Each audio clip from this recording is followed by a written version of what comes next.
in law with the Abuja Municipal Area Council, the local government reducing whatever is inside. If you feel that the market will not be of course, it's so fundamental right now that you have to afford it. If they have its reasons. In this, the confusion in this issue is that we really don't know who is the accuser and who is the judge, who is the prosecutor. Jubril raised the issue of the house was defensive.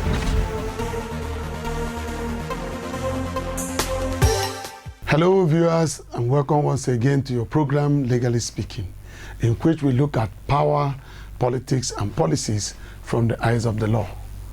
Today we are going to look at the proposed legislation by the National Assembly to outlaw paying of ransom to kidnappers. It's been a burning issue. Is it lawful? Is it enforceable? Is it moral? Is it equitable? All this we will look at after we come back from this break. Don't go away.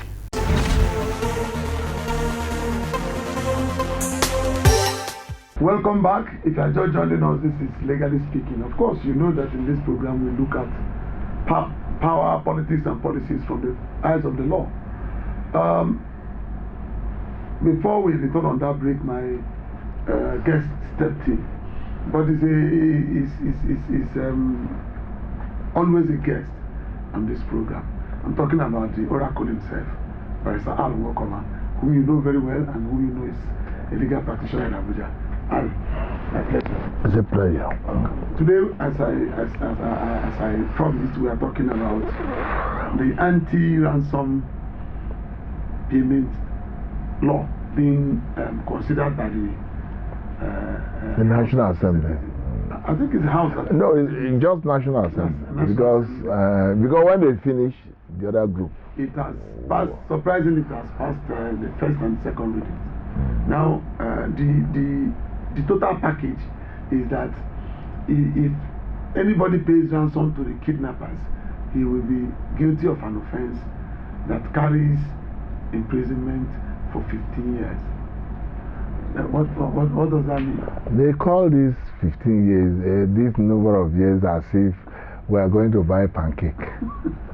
How can you jail someone for 15 years for paying ransom to rescue, which is supposed to be government work? Yes. And government have not rescued anybody recently. Look at what happened in Kaduna. The school, I think the school, those school people. No, the university people are still there. But they were supposed to have killed them. But they intervened. And then they released the other people they took first.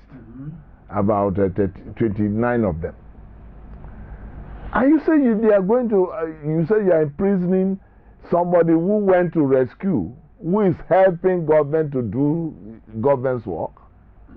This proposed act, is it not standing the law on its head?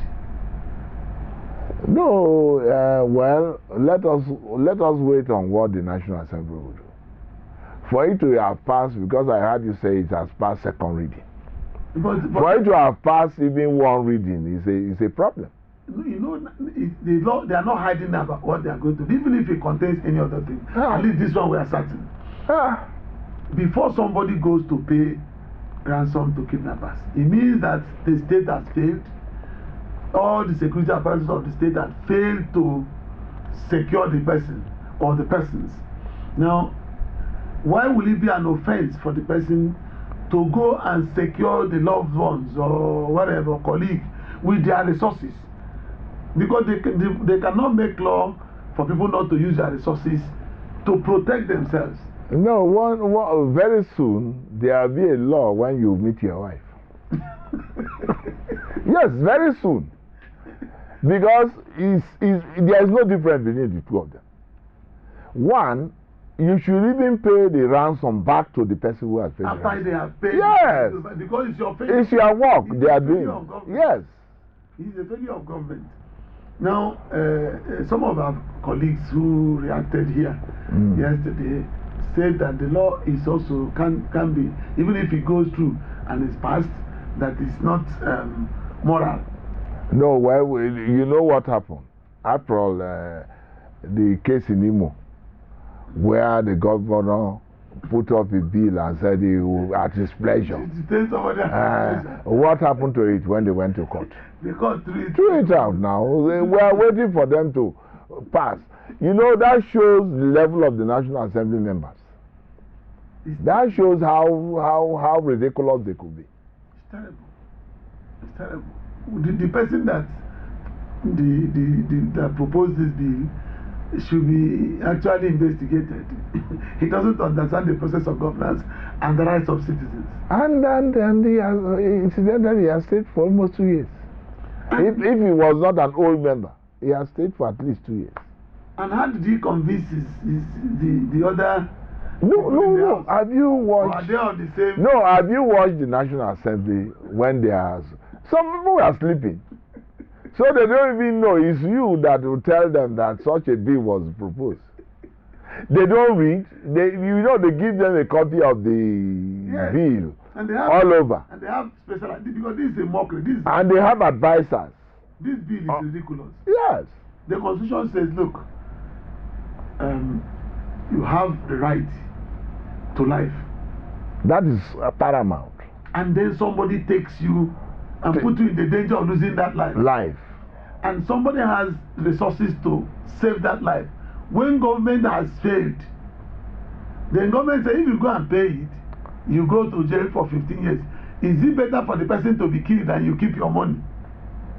What is going on here? You know, the problem is that, one, I'm sure most of them are not aware that this bill was on. Because you need to see what they do in the National Assembly. When somebody is proposing a bill, you see somebody was strolling in. And then not too long he strolls out. Bagariga. When he has come for a serious business. No, to so many of them, it's a jamboree. It's a jamboree because they sat them down and asked them, you go to the National Assembly. Why you? Don't you want to be a governor? Yes? Godfatherism is what is going on. That was why Ngige bought a form for Senate and ended up as governor. What kind of African? I wonder. And then when he became a governor, because he was not doing their bidding, he was harassed. They messed him up. But at least. But he stayed for 3 years. He's the court that removed him. He opened the eyes of so many people. So many people. Yes, even Obi them. Obi was removed, but he fought back. Ladoja was removed, he fought back. Yeah. So how can somebody come to the National Assembly, for instance, and the bill he will propose is the one that takes the life of the citizens? No, he is not aware that that's a bill that is what he's proposing will take the life of people. Let one of his daughters or sons or relations very close to him, his wife, or he himself be kidnapped, and then you tell them not to do it because there is a law saying that you have to go for 15 years. You see, he doesn't know the impact of what he's doing. I'm sure after this program he will withdraw the bill. He will withdraw the bill. Because there is nothing to look about. The proposed bill is even against the provision of the Constitution. Yes. That's why I said that court will just throw it out. If this law goes through, for any reason, even for the fact that they propose it at all, it is an indictment on this government and its security apparatus. That they cannot save anything. No, the government. This is a member of the National Assembly that proposed the bill. From which party? I don't know, but that is not important. But he's a member of the National Assembly. You know, he is not aware of the enormity of what he has done. He's not aware. And other members, they may stop the bill from going on. At least somebody will raise his voice against it. For the fact that he has gone past the first reading and second reading, he's going to the last one now. A public hearing. Public hearing. Now, I think they will destroy it there. or something. Even though sometimes, whether you are destroying it, they secretly bring it from the back door. But the court will not open its eyes and see such a bill. That brings us to the issue of legislative instruction. In a matter like this, the constituent has the power to say. That is if we go there now. To say no.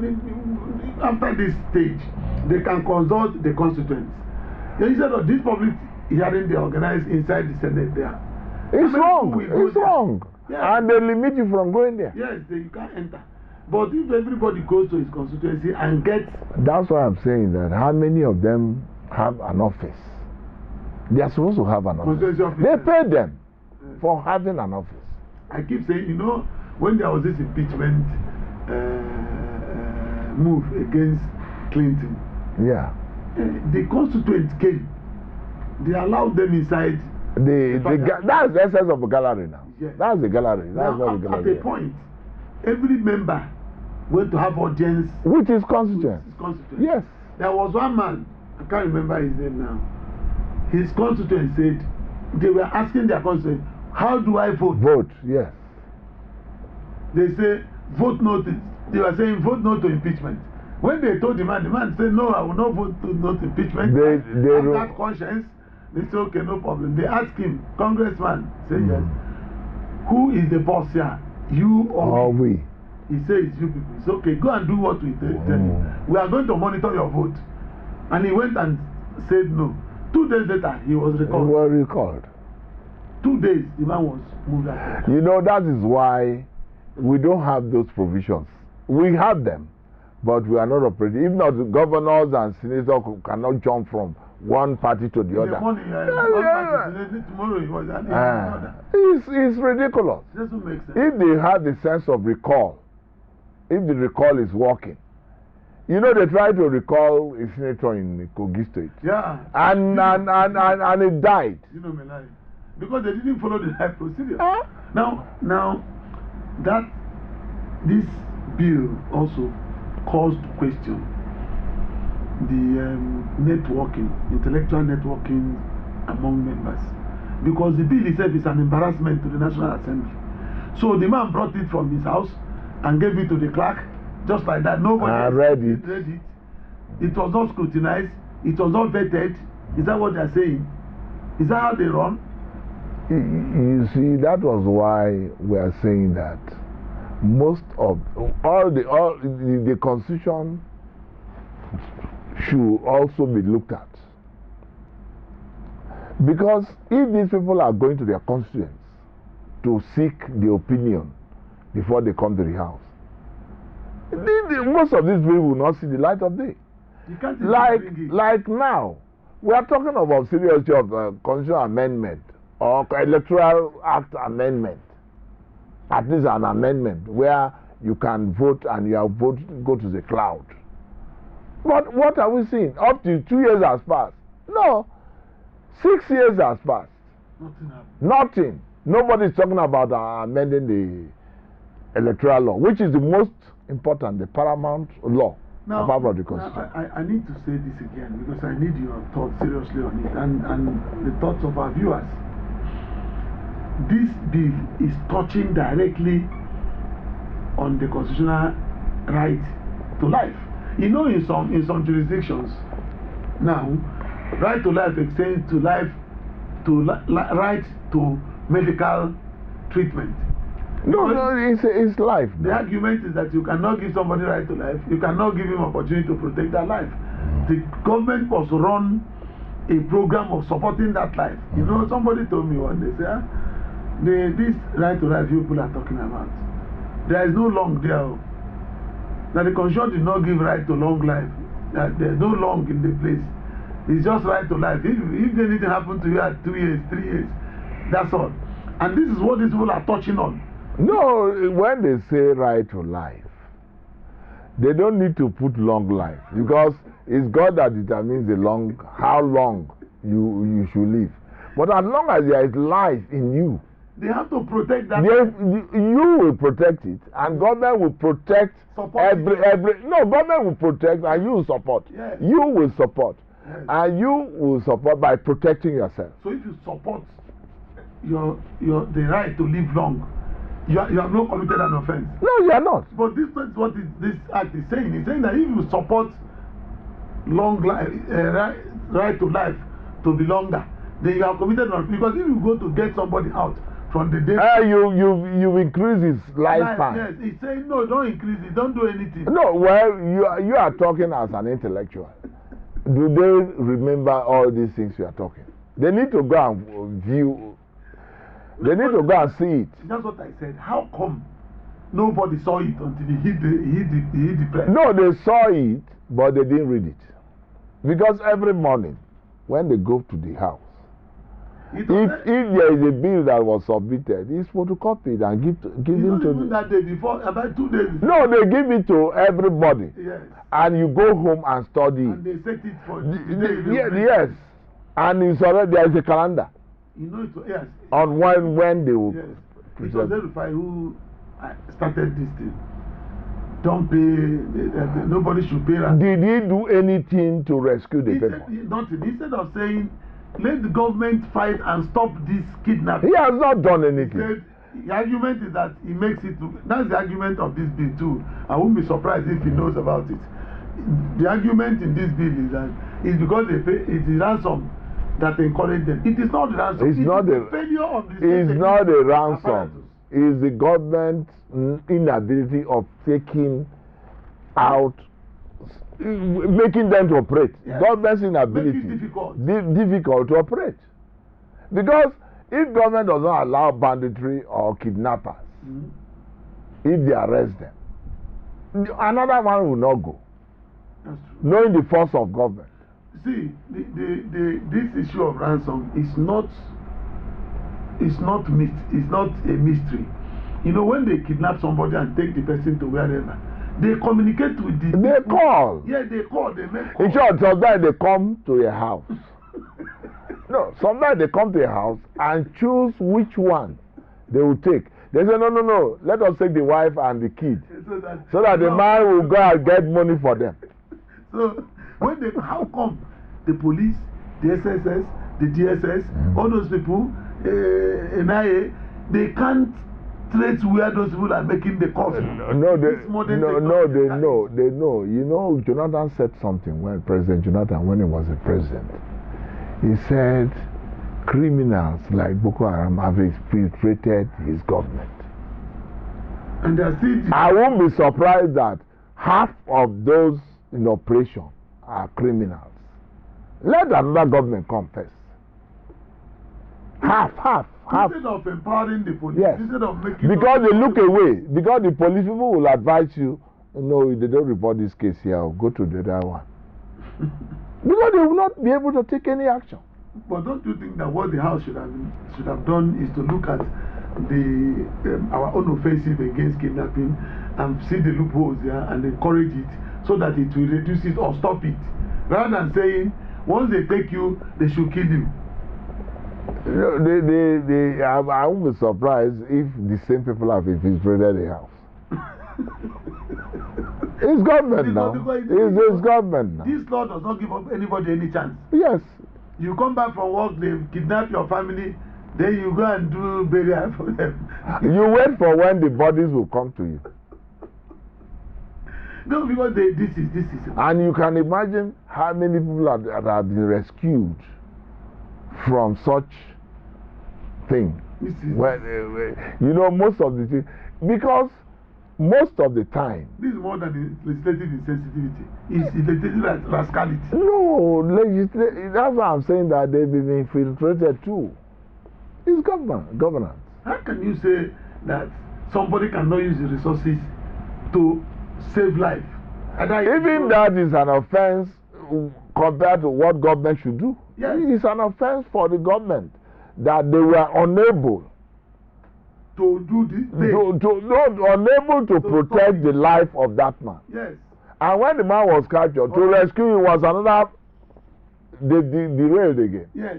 Then you have to put the last resort by selling off your property to go and get. How does it concern government what to do with your money? Money. That's why I said. That's why I said earlier that they will make a law very soon. How you will meet with your wife.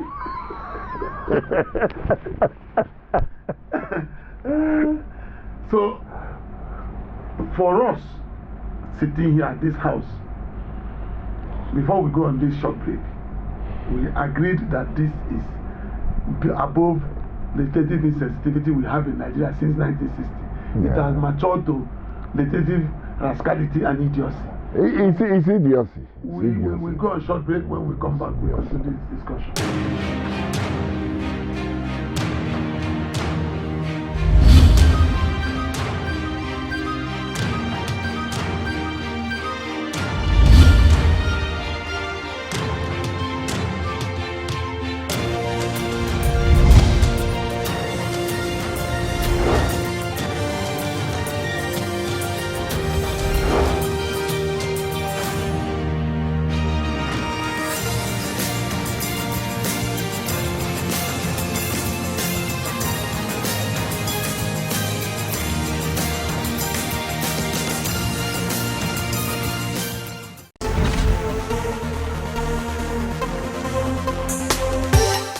If you are just joining us, we went on a short break and we are back here at Legally Speaking, and my guest still around. We are talking about the Anti-Ransom Act proposed by the National Assembly.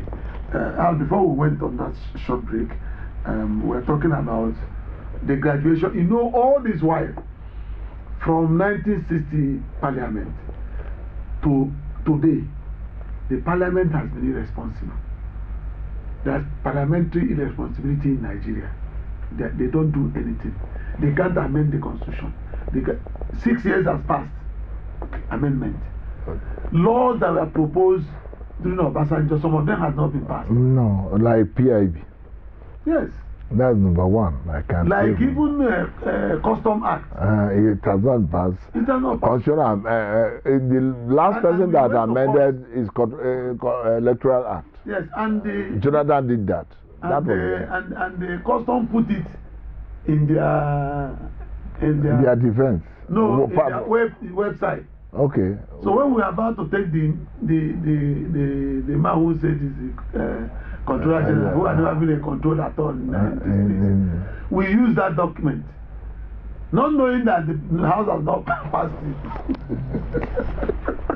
That means you didn't cross-check. And they came to court and say, oh, you know, this is not the law.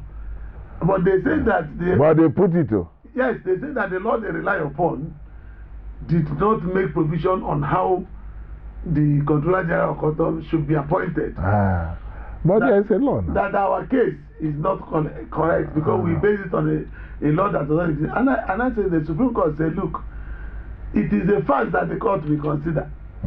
Because the law itself is in the bosom of the court. Yeah. What you bring to court is the facts, not actually the law. The law. Because so even the law if you come by the wrong law or no law at all, the court must listen to it. Yeah. That is where we are today in that matter. So the National Assembly has been doing, they consider something halfway, they leave it there and walk away. And then they come back again to talk about allowances. No, when you talk about irresponsibility, it's been there. It's been there.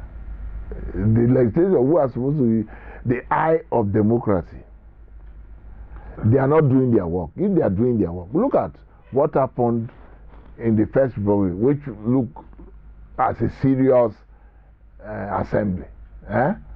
But they gave regions to those who never really asked for it, and did not give those who asked for it, because they want to punish a group. That was what happened. When it comes to Second Republic, the same way. If you belong to the party that your bill will go through, whether it's good or bad, when you don't belong, you don't go. Now, they don't look at parties again, they look at individuals. Will the president like what I'm proposing, even though Nigeria will like, it will do well for Nigeria? So it's idiocy. It's idiocy. Yeah. Second, the other issue is we've agreed that it's a breach of right to life, and therefore a breach of the Constitution. That is the first leg. Yes. Now the second leg is assuming it is not. Some group argue that it's not enforceable because which one is not enforceable? even if they succeed to prove. No, I told you that the next day court will throw it out. No, we're trying to look at them in phases. Yes. First is unconstitutional. Assuming it is not enforceable. It is not. It's unconstitutional in the sense that it goes against the constitution. It goes against the right. The law is there that anyone that goes against the constitution is a nullity. Well, but now we are looking at the quality of legislation, the quality of legislators. Is it even if it's not lawful, is it even equitable? It's not equitable. At all. It's not a lawful and it's not equitable. It's not equitable. Because if they had looked at it from this angle, we sit down here and look at this thing directly from the eyes of the law. I'm telling you for free that the man who proposed that bill, I'm sure he was reading it for the first time when he was at the National Assembly. They just gave it to him. Is it not his members? It's a members bill. It's a members bill now, but he's supposed to have people who draft this bill. Yes. He was not there when they drafted. They get to him and he rushed because it was listed. But there was a time we took a bill to the National Assembly. They said no. No, he passed it through them. That must go through either executive bill or members bill. From then we started doing it and giving it to members. So that members, the corrupt, the good ones, will even ask you to bring bills so that they can. Yes, we do. But we do legislative draft. Yes, but few of them. You don't fly it until a third, fourth, fifth party has looked at it, criticized it, and then check the existing laws, harmonize it. But this particular one, somebody must be punished for it. Is it possible? Is the person that proposed this bill, is the constituent not ashamed of him? No, the constituents are ashamed, but that is if they know him. Because most of the constituents don't know their representatives.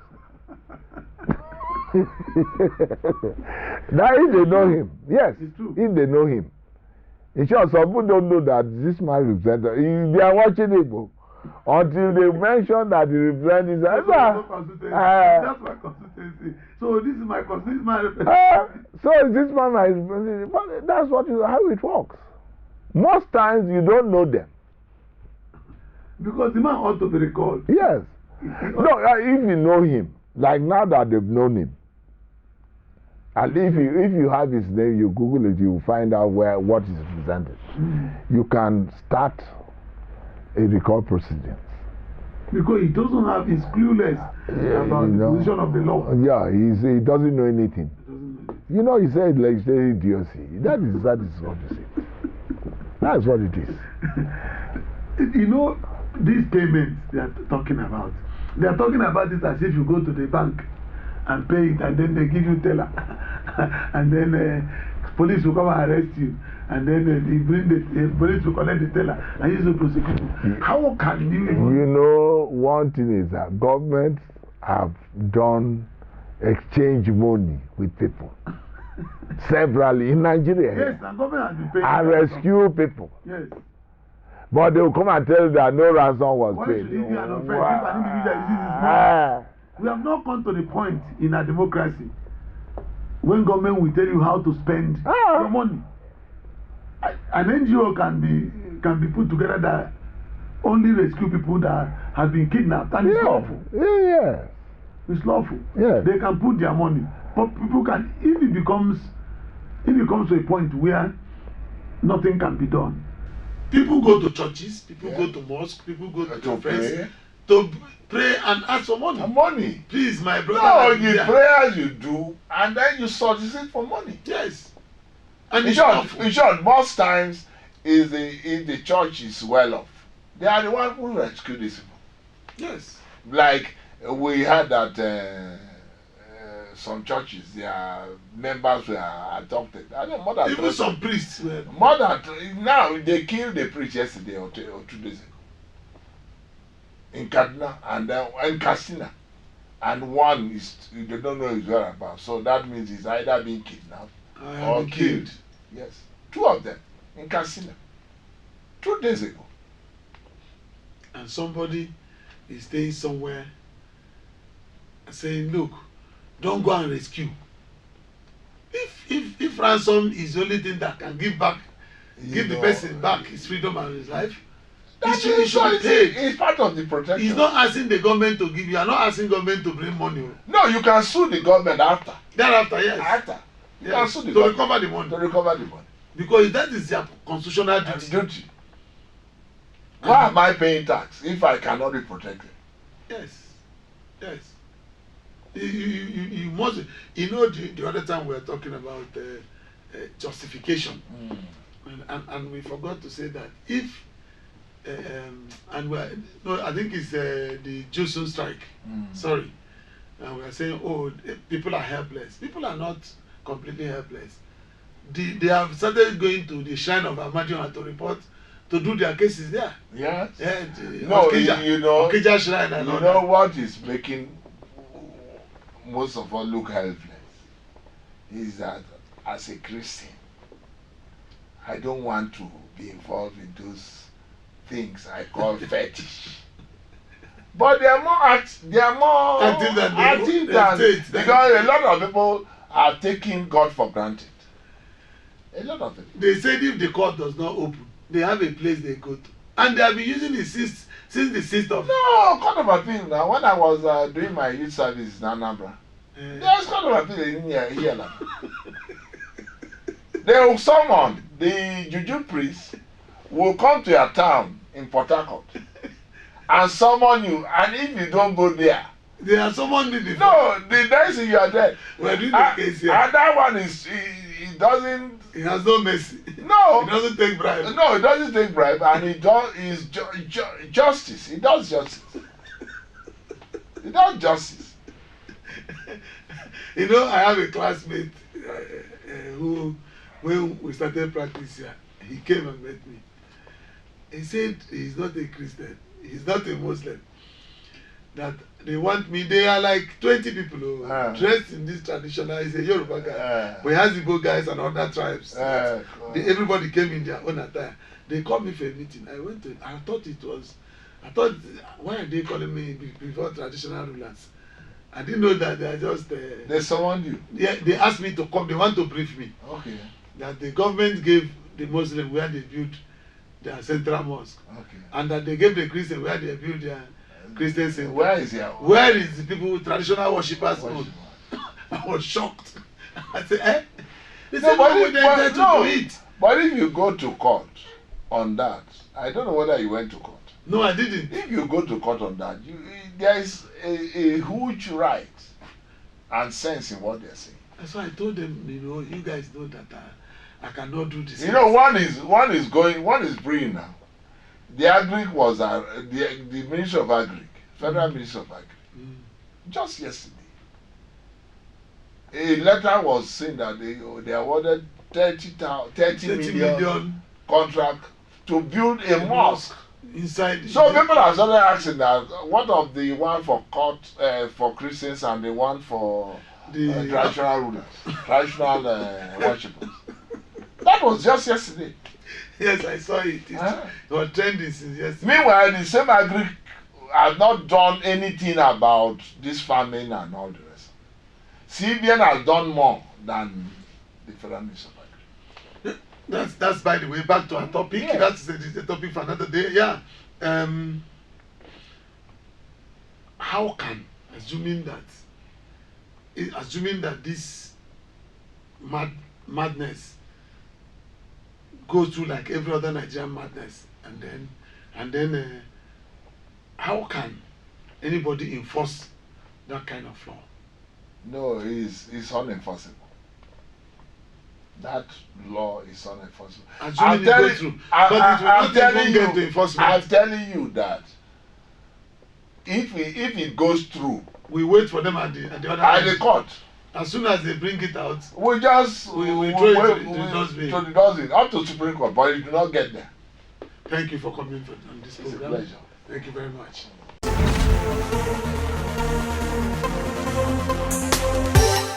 Well, you have seen how time flies, but at least we've been able to put the issues on the table and before you. Please do respond to us. Let us know your thought on this issue. Until we come your way again, keep obeying the law. In law, is the Abuja Municipal Area Council, the local government, reducing